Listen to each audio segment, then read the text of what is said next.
Yeah, I just really feel like it's a red flag if someone approaches you and says, I've been fasting and praying, and the Lord told me that you're my husband or wife. Yep. So if Red someone flag. tells you, God told me you are my spouse, that's a red flag. It's not that that's impossible, that the Lord would share, who your spouse is, that he's chosen for you.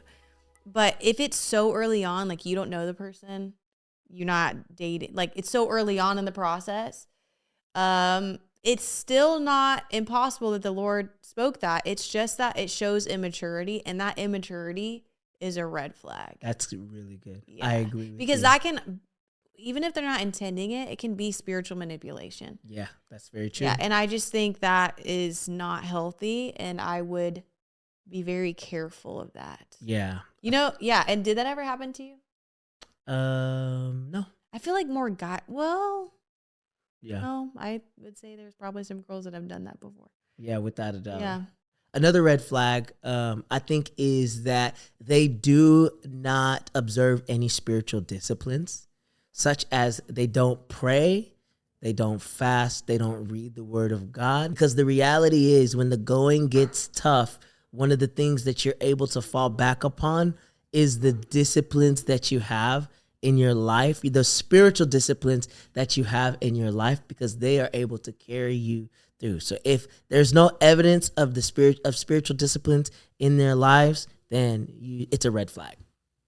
You don't attend church. That's a big if you hear the red phrase, I don't have to have a relationship with the Lord by going to church. That is a red flag. A red flag. Yeah.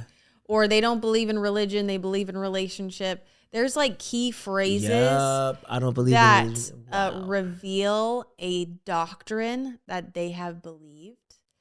And I would say it's a red flag. Yeah, I think another red flag is when your significant other has an improper relationship with church, in that they are not able to have boundaries. They're not able to have boundaries that allow them to have that proper relationship with the church. Yeah, I would say being sold out and committed is not bad. No. Having your identity in something exactly right. can be really challenging. Yes. Because that's it. Don't hear us incorrectly. We have given our lives to the local church, and that's not unhealthy. We're fully committed and we are devoted. But even in that, we have to have proper boundaries. And even in that, we have to make sure our identity isn't in ministry. Without a doubt. So yeah, I think you can definitely see the signs of if somebody's identity is placed in something outside of the Lord. Yes. Like I remember when I was dating Brian, I was trying to discern what kind of flag I was looking at, because you were so involved in music. You were just on The Voice. You had a lot of success, a lot of favor at that time. And I remember asking the Lord, is his identity in this? And so that was a big prayer point for me. So I think that was an example of like where someone could have their identity in something, and you have to discern, is that there? And only truly like the Lord can reveal that, because he knows the matter of a person's heart.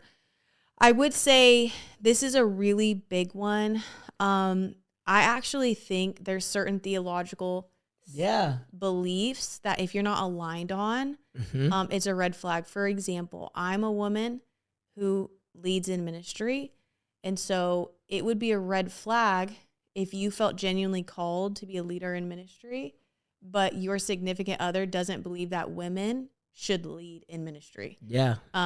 So that's an extreme example, but I think it's important. I think there's some issues that you don't need to be aligned on. Like, now don't come at me in the comments, but I don't really think if your spouse thinks you have to be fully dunked or fully immersed to be baptized, or you can be baptized with a little sprinkle, like, I don't think that's a deal breaker. I think that there's some things that are deal breakers, like marriage is for man and woman. Mm. You know, like you might be in a heterosexual relationship, but how is it going to affect your children if your spouse is completely acceptable or completely for and championing ungodly marriages? That's going to affect your family. That's good. Wow.